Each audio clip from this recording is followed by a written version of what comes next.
आचार्य श्री वीर सिंह जी महाराज ने अनंत के 11 भेद किए। अब उन 11 वेदों की व्याख्या में गणना तक अपन आ चुके थे। आगे की चर्चा कर लेते हैं।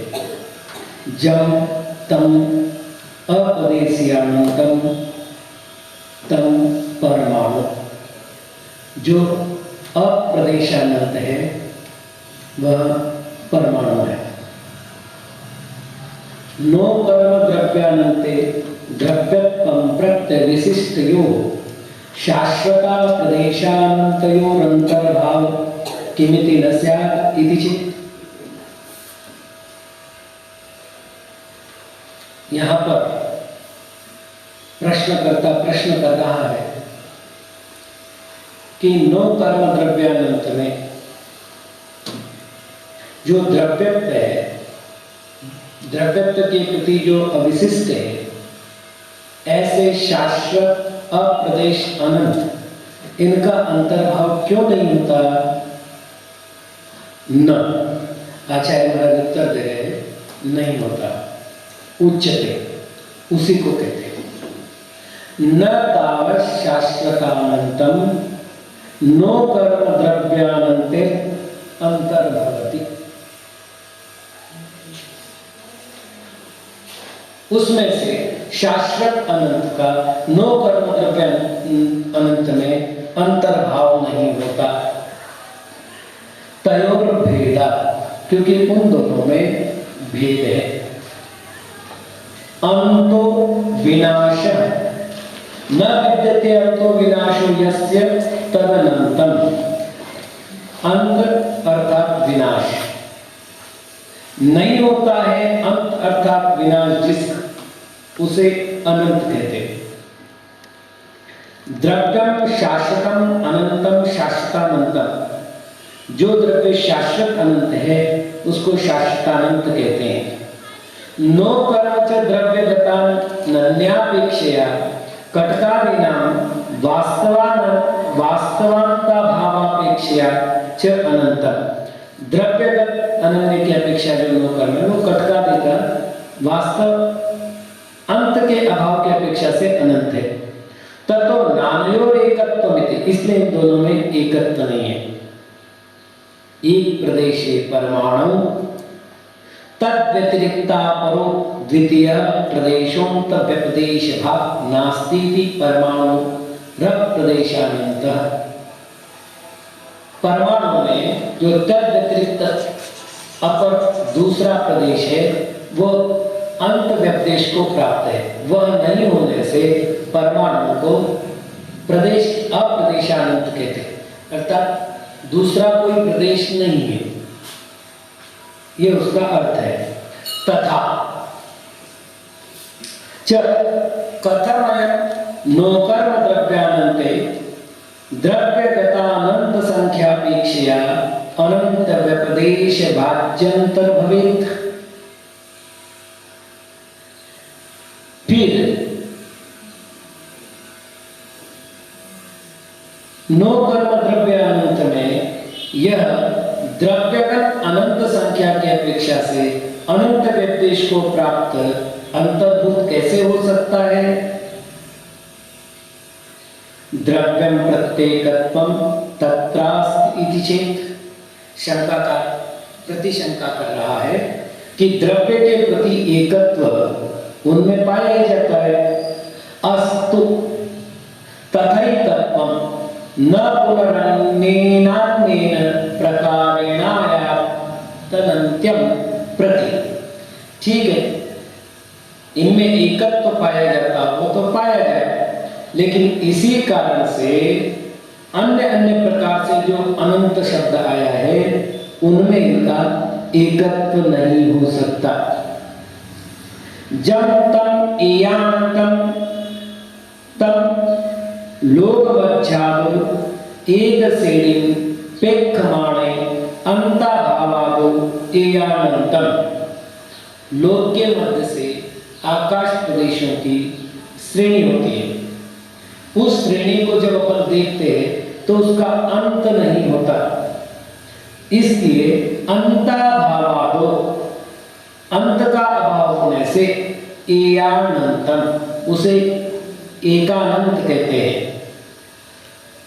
न दब्बानन्ते दब्ब भेदमस्यूनठिदे एदमनंतम पदवी।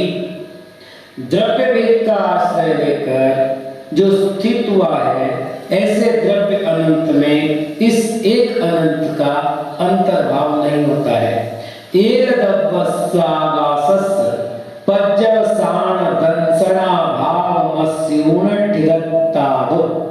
एक द्रव्य रूप जो आकाश है उसका पर्यवसान अर्थात अंत देखने में नहीं आता, इस प्रकार से वह स्थित है।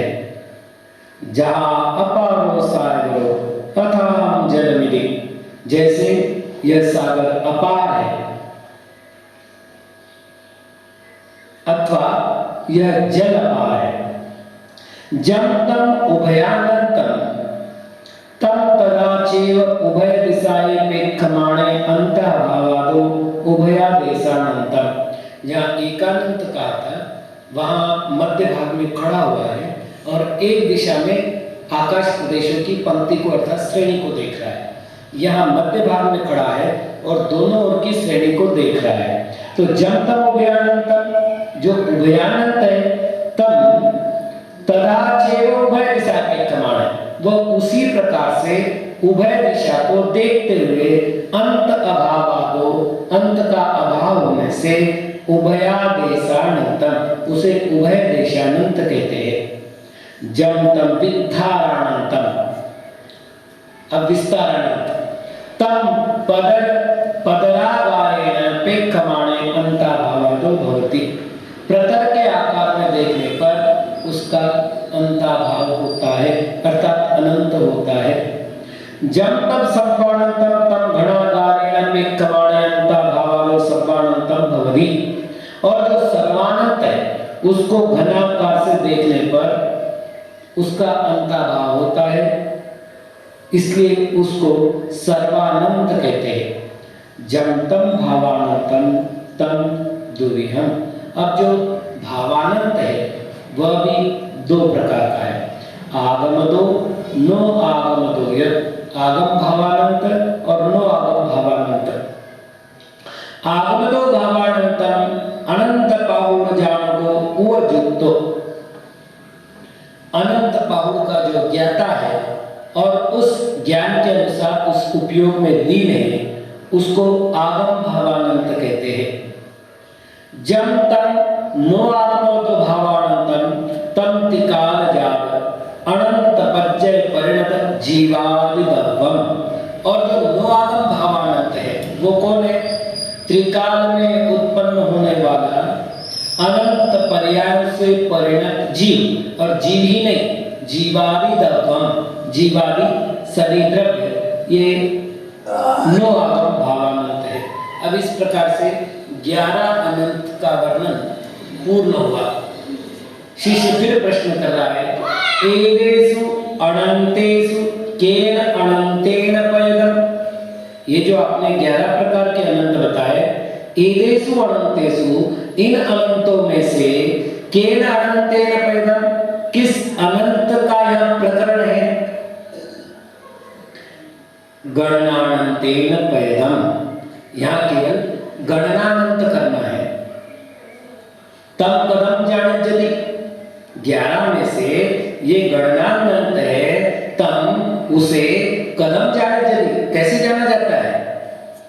मिथ्या दृष्टि केवड़िया यदि शिष्येन पुच्छिदे, मिथ्या दृष्टि कितने होते हैं ऐसा शिष्य के पूछने पर अनंता यदि प्रमाण पौर्वणादो जानिज्यते, अनंत होते ऐसे प्रमाण की प्ररूपणा से जाना जाता है।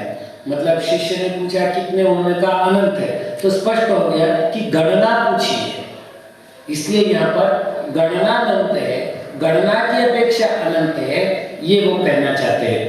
न च शेष अनंतानि प्रमाण पूर्वयानि तत् तदा अदंसनादो। अन्य जो अनंत है शेष बचे हुए, वो यहाँ पर प्रमाण के द्वारा प्ररूपित नहीं है। क्यों? तत् उस प्रकरण में, तदा उस प्रकार, अदंसनादो दिखाई नहीं देता, यानी इस प्रकरण में और कोई अनंत का संबंध हो ऐसा दिखाई नहीं देता। यदि गणनानंतेन पगदम, तो शेष 10विध अनंत पर्वणम किमट्ठम कीरते। अब एक महत्वपूर्ण विषय है, शिष्य का प्रश्न है कि आपने 11 अनंत बताए, और जब 11 अनंत बताए और आपका विषय केवल एक अनंत का है, तो शेष 10 अनंत की चर्चा आप कर ही क्यों रहे हैं? यदि गणनानंतेन पगदम, यदि गणनानंत का ही प्रकरण है, तो शेष 10 अनंत पर्वणम, तो फिर शेष 10 प्रकार के अनंत की प्ररूपणा किमट्ठम कीरते, क्यों कर रहे हैं? उच्चते कहते हैं। अवगय निवारणट्टम पयदस् पर्वणानिमित्तं च संशय विनाशनट्टम तच्चत्तवधारणट्टम च। ये मूल जो श्लोक है ये निक्षेप के प्रकरण में आता है।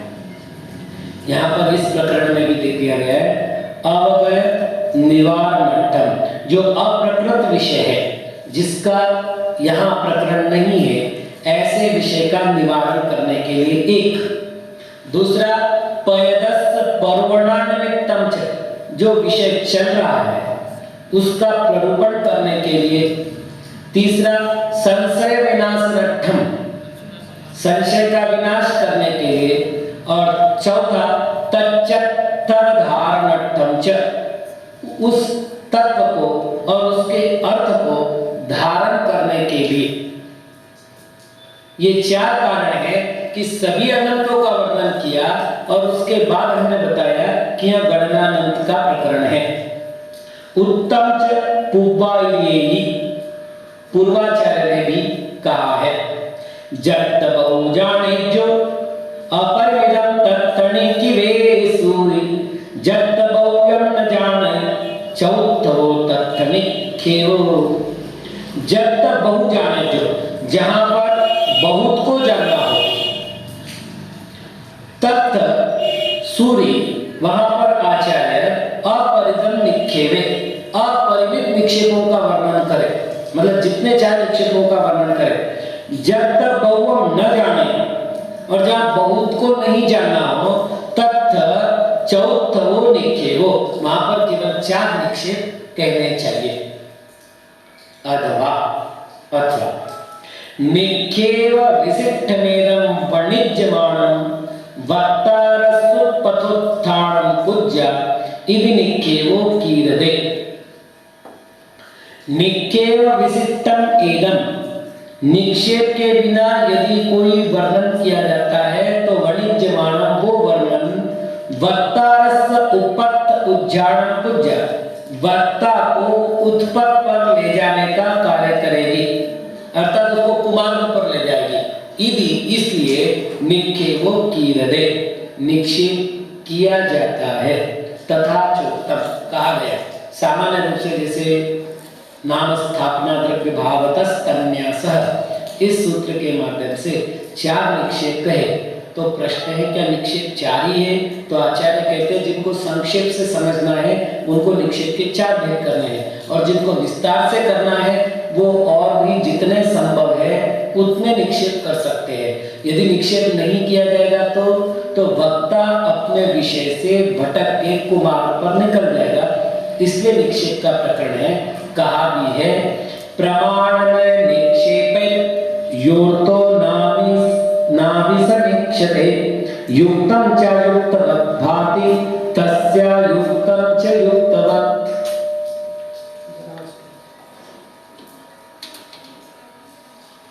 प्रमाण नय निक्षेपै, प्रमाण के द्वारा, नय के द्वारा और निक्षेप के द्वारा यो अर्थ न अभिसमीक्षते, जो अर्थ का व्यवस्थित समीक्षण नहीं करता, पदार्थों की समीक्षा नहीं करता, उसे युक्तम अयुक्तवत् भाति, उसे युक्त पदार्थ भी अयुक्त के समान प्रतीत होगा।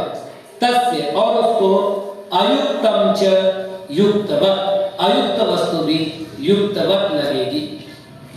ज्ञानम प्रमाण नित्याहु रूपायो न्यास उच्यते, नयो ज्ञातुर अभिप्रायो युक्तितोर्थ परिग्रह। अब जैसा ऊपर कहा था प्रमाण नय निक्षेपै अर्थो न अभिसमीक्षते, जो प्रमाण से, नय से और निक्षेप से वस्तु को नहीं जानता। तो प्रश्न है कि फिर प्रमाण क्या है, नय क्या है और निक्षेप क्या है? तो एक ही श्लोक में बता रहे हैं ज्ञानम प्रमाणम इति आहु, ज्ञान प्रमाण है ऐसा कहा गया है। उपायो न्यास उच्यते, और उस ज्ञान को प्राप्त करने का जो उपाय है उसे न्यास कहते हैं, न्यास का अर्थ निक्षेप।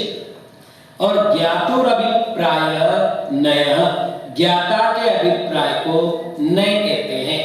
युक्तिता अर्थ परिग्रह, इस प्रकार युक्ति पूर्वक अर्थ को ग्रहण करना चाहिए। जम तम गणनानंतम तमपि तिविहम। अब अपन बात करते हैं, जैसा कल मैंने कहा था त्रिलोक सार में, त्रिलोक प्रज्ञप्ति में 9 प्रकार के अनंत की चर्चा है। तो क्या वीरसेन स्वामी उस 9 को नहीं स्वीकार करते? तो उन्होंने कहा पहले तो अपन 11 भेद कर लेंगे। 11 भेद में से एक भेद है गणनानंत। जम तम गणनानंतम, अब जो वो गणनानंत है, तम पी वह गणनानंत भी तिविहम, 3 प्रकार का है। अब वो 3 प्रकार कौन से? परितानंतम, जुक्तानंतम, अनंतानंत निधि। परितानंत, युक्तानंत और अनंतानंत। अनंतादि सामान्येन होते एदन्नि चैवान्ते मिथ्या इति जीवा होति, इद्रेषु अनंतेषु न होतीति न जानिज्यते। अनंता इति बहुवचन निर्देशादो। अनंता ये बहुवचन है, तो ये कहते हैं अनंता की बहुवचन निर्देशादो। अनंत का बहुवचन में निर्देश किया गया है, इसलिए अनंतादि सामान्य सूत्र, यदि किसी ने अनंत ऐसा सामान्य से कथन कर दिया तो एदम्मि चैव अनंते मिथ्या दृष्टि जीवा होती, इसी अनंत में मिथ्या दृष्टि जीव होते, इदरेषु अनंतेषु न होती, दूसरे अनंतों में मिथ्या दृष्टि नहीं होते, इति न जानिज्यते, ऐसा जाना नहीं जाता है। जक्त तिन्निवे अनंतानि अत्ति तस्य चैव अनंतानन्तस्य गणं होति विचे, जहां पर तीनों अनंत हो वहां पर तो अनंतानंत का ग्रहण होता है, ऐसा शिष्य प्रश्न कर रहा है। तो आचार्य कहते हैं न मिथ्या इत्येनं बहुत्तम वेक्य बहुवचनोत्पत्ति दो, मिथ्या दृष्टि में बहुत्व को देख करके बहुवचन का प्रयोग किया गया है।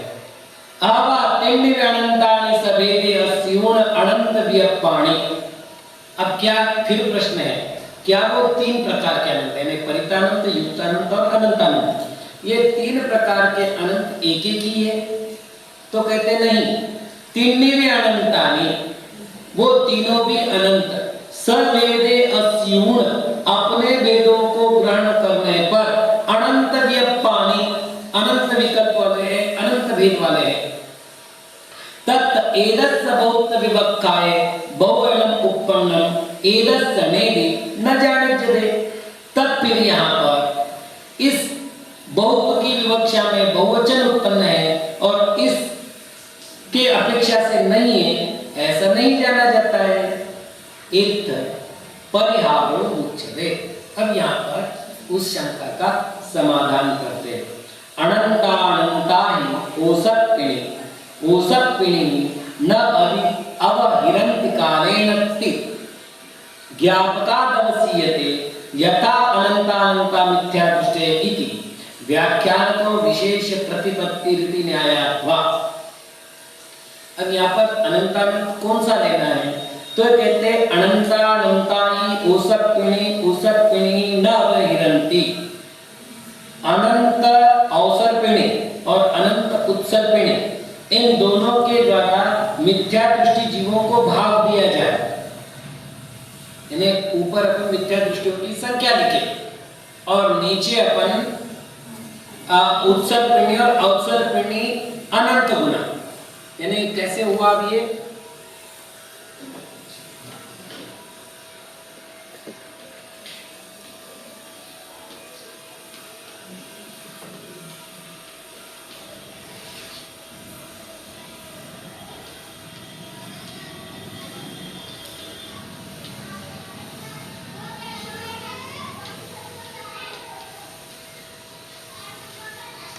ये सूत्र बना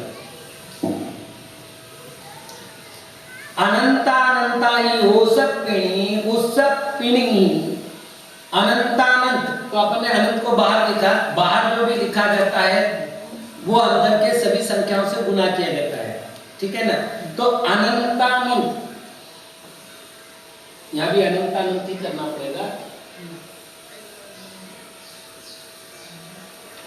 अनंतानंत उत्सर्पिणी और अवसर्पिणी के द्वारा, मतलब इस काल के द्वारा यदि मिथ्या दृष्टि को भागित किया जाएगा, इति ज्ञापका अवसीयते, ऐसा जानने पर, मतलब इस सूत्र को जानने पर यह स्पष्ट होता है कि यथा अनंतानंतया मिथ्या दृष्टया, वैसे ही अनंतानंत मिथ्या दृष्टि होते हैं।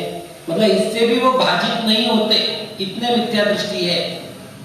व्याख्यान तो विशेष प्रतिपत्ति रीति न्यायत्वा, अथवा दूसरी पद्धति है कि व्याख्यान करने पर विशेष का ज्ञान होता है।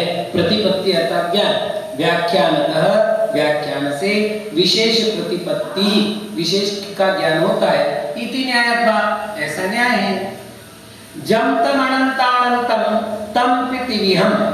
अब वापिस चले तो पहले अपन ने 11 भेद किए अनंत के, 11 भेद के बाद गणनानंत के 3 भेद किए, परितानंत, युक्तानंत और अनंतानंत। अब अनंतानंत भी 3 प्रकार का है। जम तम अनंतानंतम, जो वो अनंतानंत है, तम पीतिविहम, वो भी 3 प्रकार का है। जघन्य मुक्कसम मध्यम मिली, जघन्य उत्कृष्ट और मध्यम। तत्त इमं मोदिति न जानित्यति जघन्यमनन्तानन्तं न भवति उक्कसमनन्तानन्तं च न भवति। अब ये बताओ, पहले तो आपने अनंतानंत कहा, उनमें से यह अनंतानंत कौन सा लिया गया है? जघन्य की, मध्यम की, उत्कृष्ट? ये तो कुछ भी जाना नहीं जा रहा है। क्यों? कि यह जघन्य है, यह भी नहीं हो सकता, उत्कृष्ट है, यह भी नहीं हो सकता। जम्य जम्य अनंतानंतयम मग्गिज्जति तन्मि तन्मि अजहन्न मनुक्कस अनंतानंतस्यैव गौणम् इति पर्यम्म वर्णादो जानिज्जति अजहन्न मनुक्कस अनंतानंतस्यैव गौणम् होविति। अब यहाँ पर एक नया नियम बता रहे हैं, और ये नियम परिकर्म नाम के ग्रंथ में आया था। परिकर्म ग्रंथ आचार्य कुंकुम महाराज का लिखा हुआ था, ऐसा इतिहासकारों का मानना है। श्रुतावतार में स्पष्ट लिखा है कि परिकर्म कुंकुम आचार्य का ग्रंथ था। तो ये कह रहे हैं जम्मी जम्मी अनंतानंतयम मग्गिज्जति, जब जब अनंतानंत की खोज की जाती है, तम्मि तम्मि अजन्य मनुक्कस्य अनंतानंतस्यैव गौणम्, तब तक अजगन्य और अनुत्कृष्ट अर्थात मध्यम अनंतानंत का ही ग्रहण होता है। इति पर्यम्म वर्णादो, इस प्रकार परिकर्म ग्रंथ के वचन से जानिज्जति, जाना जाता है कि अजगन्य अनुक्कस अनंतानंतस्यैव गौणम् होविति। यहाँ पर अजगन्य अनुत्कृष्ट अनंतानंत का ही ग्रहण होता है। तम्पि अनंतानंत व्यपमत्ति ति इमं होदिति न जानिज्जति। अब वो भी जो है, वो मध्यम अनंतानंत जो है, वो भी कितना है? क्या एक है? नहीं। तो कहते हैं वो भी मध्यम अनंतानंत अनंत विकल्पों वाला है, विकल्प अर्थात भेद। तो ये इमं होदि, यह भेद है, न जानिज्जति, यह नहीं जाना जाता। जहन्न अनंतानंतादो अनंतानि वक्कणाठानानि वरी अभुस्सर्यून उक्कस्य अनंतानंतादो अनंतानि भग्गणाठानानि हेट्टा ओसर्यून अंतरे जिनदिट्ठ भावो राशि घेतव्वो। अभी बिल्कुल सरल सरल करके बता रहे हैं। अब चूंकि अनंत के जो व्यापार होंगे, अनंत के जो गणित होंगे, वो सामान्य बुद्धिगम्य नहीं होते, है ना, कल्पनागम्य ही हो पाएंगे। तो यहाँ कैसे करना है? तो जहन्न अनंतानंतादो अनंतानि भग्गणाठानानि वरी अभुस्सर्यून, जगन्य अनंतानंत से अनंत वर्गला स्थान ऊपर जाकर, अभुस्सर्यून ऊपर जाकर, ठीक है। और उत्कृष्ट अनंतानंतादो, उत्कृष्ट अनंतानंत से अनंतानि भग्गणाठानानि हेट्टावोसर्यून, तो अभुस्सर्यून चढ़कर और ओसर्यून नीचे उतरकर। तो उत्कृष्ट अनंतानंत से अनंत वर्गला स्थान में नीचे उतरकर अंतरे मध्य में जिनदिट्ठ भावो राशि घेतव्वो, जिनेंद्र भगवान ने जिस राशि को ग्रहण किया है वो यहाँ ग्रहण करनी है। तिन्निवारं भग्गिद संभग्गिद राशि दो अनंत गुणों छदब्ब पक्षित राशि दो अनंत गुणीनो मिच्छारित्ति राशि होती। अथवा अब इसको गणितीय भाषा में कहें, 3 बार वर्गित संवर्गित राशि से अनंत गुणे 6 द्रव्य की फैलाई हुई राशि से अनंत गुणहीन इतनी मिथ्या दृष्टियों की राशि होती है। को 3 बार वर्गित संवर्गित राशि, ये 3 बार वर्गित संवर्गित राशि क्या है? उच्चते।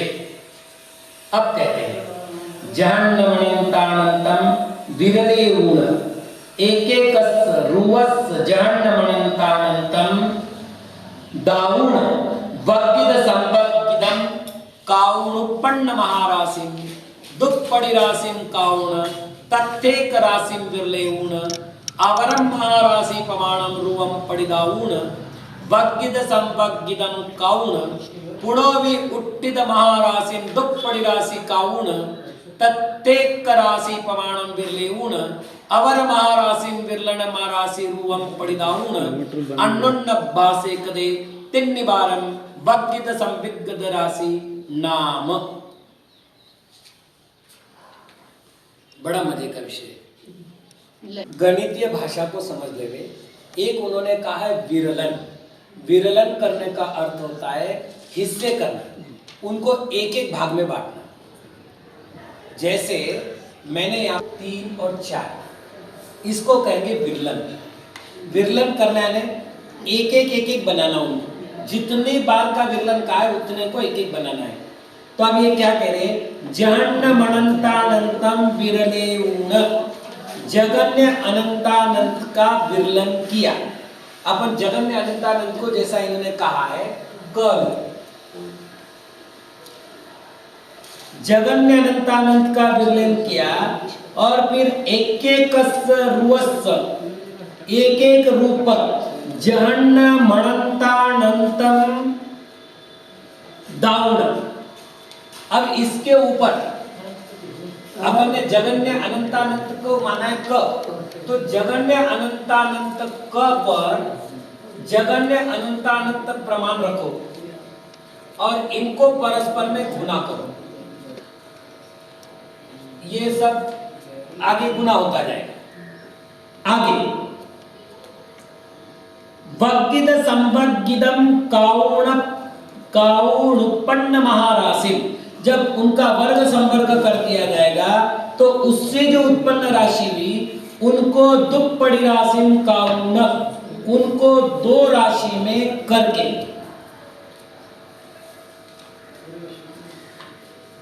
तथ्यक राशि विरलेउण, उसमें से एक राशि का विरलन करके अवरम महाराशि प्रमाणम रूपम परिदाउण, उसके ऊपर महाराशि प्रमाण रूप को रख करके वंगित संवर्गिदम काउण, वर्ग संवर्ग करके पुनोवी उत्थित महाराशि जो उत्पन्न हुई वो महाराशि दुप्पड़ी राशि काउण, उसको डबल करके मतलब 2 पंक्ति करके तथ्यक राशि प्रमाण विरलेउण, उसमें से एक राशि प्रमाण विरलन करके अवर महाराशि विरलन राशि रूपम, दूसरी महाराशि को विरलन राशि रूप से परिदाउण देकर अन्योन्य भाषे एक दूसरे का गुणाकार करने पर तिन्निवारम वक्कित संवर्गित राशि नाम, 3 बार वर्गित संवर्गित राशि होती है। अब इन्होंने कैसे किया है वो देख लो। तो पहली बार अपन ने किया, ठीक है, क यानी जगन्य अनंतानंत को हमने क लिया, स्क्वायर किया, ये स्क्वायर किया। चलिए आगे कैसे करना है, तो 2 बार में क, इसके ऊपर क,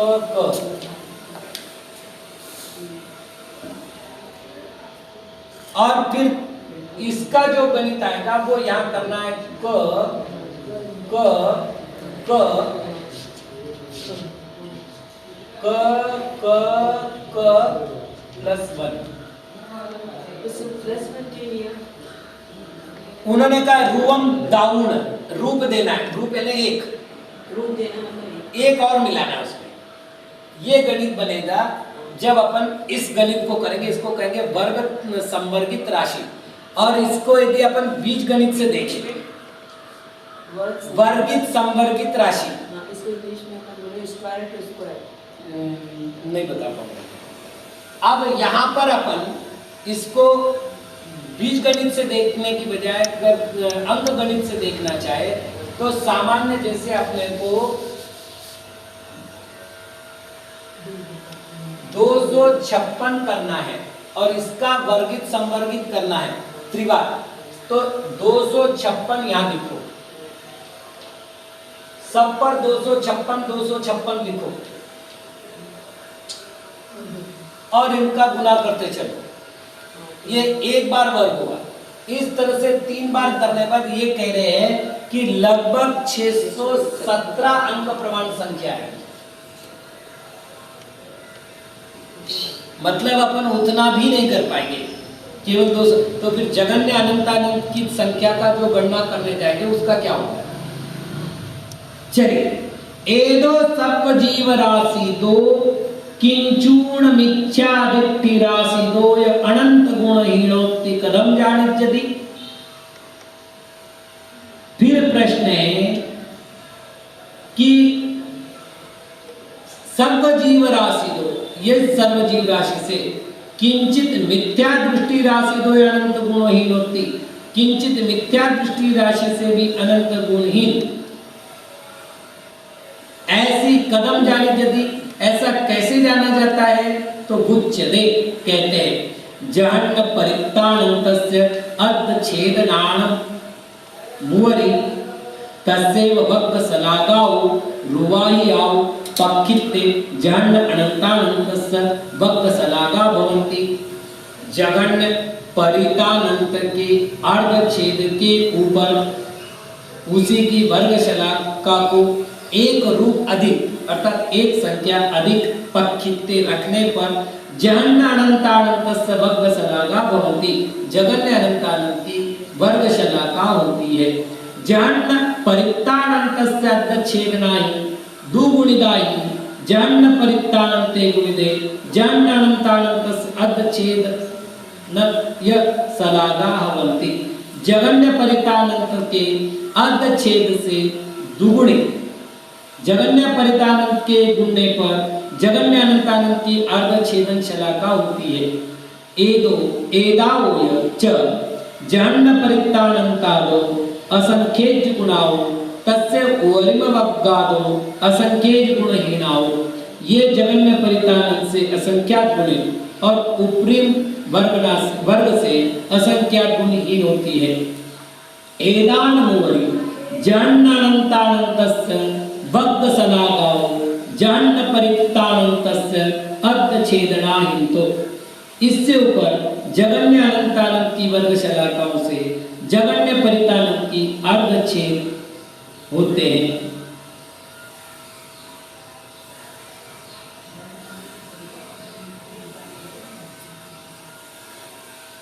अर्धछेदा है तो विशेष आयु, अर्धछेदों से जो विशेष अधिक है उनको पक्कित्ते रखने पर पड़मवार वग्गिद संवग्गिद राशि वग्ग शलाका भवन्ति। प्रथम बार वर्गित संवर्गित राशि की वर्ग शलाका होती है।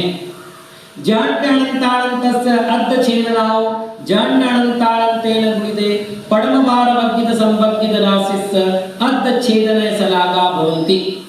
जगन्य अनंतानंत अर्धछेदों के जगन्य अनंतानंत से गुणित करने पर प्रथम बार वर्गित संवर्गित राशि के अर्धछेदन की शलाका होती है।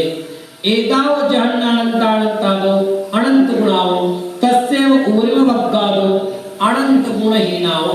और ये जो है जगन्य अनंतानंत से अनंत गुणित है और उसी के उपरिम वर्ग से अनंत गुणहीन है। मुवरि पड़मवार वग्गिद संवग्गिद राशिस वग्ग शलागाओ पक्खित्ते विधियवार वग्गिद संवग्गिद राशिस वग्ग शलाका भवन्ति। इसके ऊपर प्रथम बार वर्गित संवर्गित राशि की वर्ग शलाकाओं को रखने पर दूसरी बार वर्गित संवर्गित राशि की वर्ग शलाका होती है। पड़मवार वग्गिद संवग्गिद राशिस अर्धछेदनाहि पड़मवार वग्गिद संवग्गिद राशि गुणिते विधियवार वग्गिद संवग्गिद राशिस अर्धछेदनय शलाकाओ भवन्ति।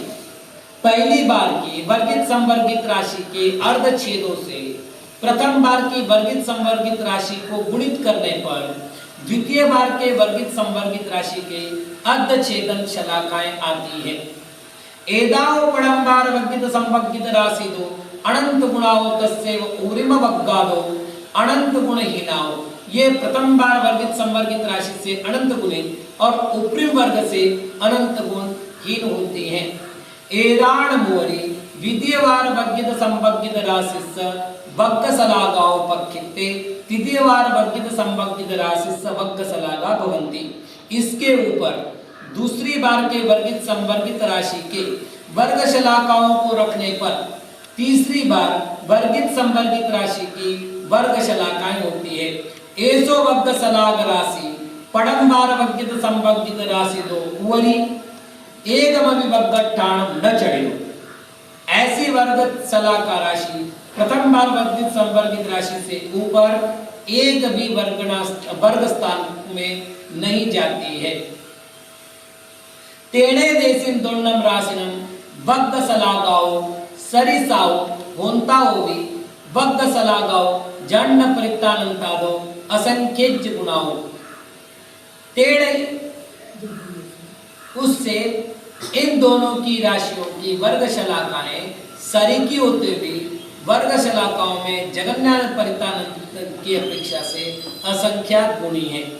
यदि ऐसो राशि सब जीव वर्ग शलाग राशि न सरिसो अवधि तो तीन निवार संभगित वग्गित संभगित राशि न सब जीव राशियों सरिसो नचेवम।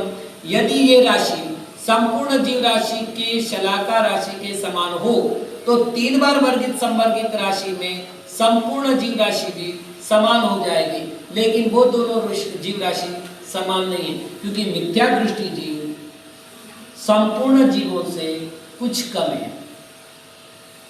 मिथ्या दृष्टि जीव गुणस्थान 14 और जीव 15 में कौन से सिद्ध भगवान, 14 तो गुणस्थानों की संख्या हो गई, एक सिद्धों की संख्या हुई, तो संपूर्ण जीव राशि से किंचित न्यून करने पर मिथ्या दृष्टियों की राशि आती है, इसलिए वो समान नहीं है। तम कदम व किस प्रकार जाननानंताणम व वग्गिज्यमाणे वग्गिज्यमाणे जाननानंतानंतस्य हेट्टिम वग्गणाठाणे हिंतो उवरी अनंत गुण वग्गणाठाणानि गंतुन सब जीव राशि वग्ग सलागा उपज्यति परियम में उत्तम परिकर्म नाम के ग्रंथ में कहा गया है कि जगन्य अनंतानंत के उत्तर वर्ग करते जाओ, फिर जगन्य अनंतानंत के अधस्तन वर्गना स्थानों से ऊपर अनंत गुने वर्ग स्थान जब जाएंगे तो संपूर्ण जीव राशि की वर्ग शलाकाएं उत्पन्न होती है।